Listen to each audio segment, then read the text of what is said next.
আসসালামু আলাইকুম। লতিরাজ কচু বাড়ি এক লতিরাজ কচু সম্বন্ধে আমি কিছু আলোচনা করব। বাড়ি এক লতিরাজ কচুর পাতা দেখেন তিল আছে, আর লতিরাজ কচু দেখাবো সেটার কোনো তিল নেই পরবর্তী ভিডিওতে।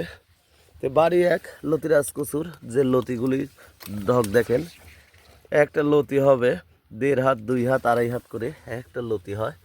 যে প্রতিটি গাছে দেখেন লতি হয়ে আছে।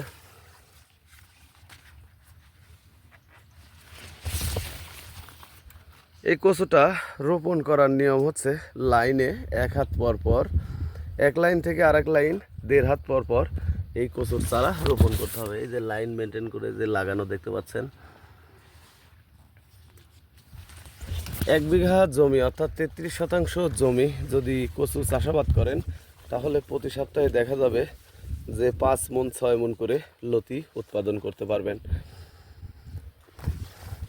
আর কচুটা লাগানোতে সার দিবেন ইউরিয়া, টিএসপি এবং সাথে দস্তা আর বাসুডিন, ফোরাডান জাতীয় দানা বিষ আপনারা ব্যবহার করবেন।